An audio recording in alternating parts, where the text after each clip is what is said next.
જૂનાગઢ સહિત સમગ્ર રાજ્યમાં ભારે વરસાદને પગલે ખેડૂતોને નુકસાની વેઠવાનો વારો આવ્યો છે। હાલમાં જે પણ ખેડૂતોના ખેતરમાં ઊભા પાક હતા તે નષ્ટ થઈ ગયા છે, ત્યારે જે ખેડૂતોને 33% વધુ નુકસાની થઈ છે તેમને ત્યાં સર્વે કરી અને રાહત પેકેજ આપવાનો નિર્ણય સરકાર દ્વારા લેવામાં આવ્યો છે। ત્યારે ખેડૂતોએ આ બાબતે કઈ રીતે અરજી કરવાની રહે છે અને કઈ રીતે ખેડૂતો પોતે આ સહાય મેળવી શકે છે તે સમગ્ર બાબતની માહિતી જિલ્લા ખેતીવાડી અધિકારીએ આપી હતી। નમસ્તે ખેડૂત મિત્રો, અત્યારે રાજ્ય સરકાર શ્રીએ 23 ઓગસ્ટે એ જે કૃષિ રાહત પેકેજ 2024 જાહેર કરેલું છે એની અંદર ખેડૂતોને 33% અને તેનાથી વધુ નુકસાની થયેલ હોય તેવા ખેડૂતોને બિનપિયત પાક માટે 8,500 SDRF-માંથી અને રાજ્ય ભંડોળમાંથી 2,500 એટલે કે કુલ 11,000 પ્રતિ હેક્ટરે મળવાપાત્ર છે। વધુમાં વધુ 2 હેક્ટર સુધીની સહાય મળશે।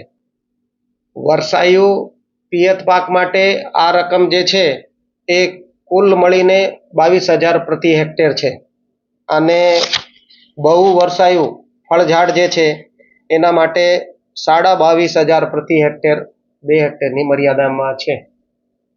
આના માટે ખેડૂતોએ 30 ઓગસ્ટ 2024 સવારે 10 વાગ્યાથી લઈને અને 30 સપ્ટેમ્બર 2024 સુધી અરજી કરવાની રહેશે।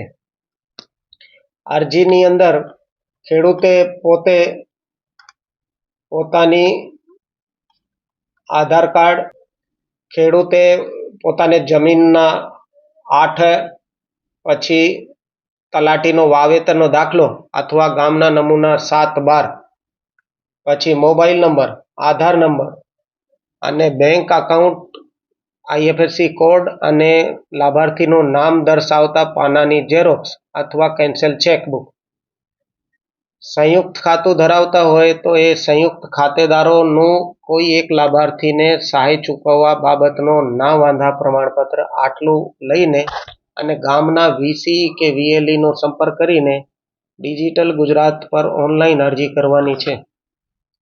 આ અરજી માટે ખેડૂતે કોઈ પણ પ્રકારનું ચાર્જ ચૂકવવાનું રહેશે નહીં। એ ખેડૂતોને એનું નામની યાદી જે છે એ ગ્રામ પંચાયત ખાતે ઉપલબ્ધ છે, એમાં જઈને જોઈ શકે।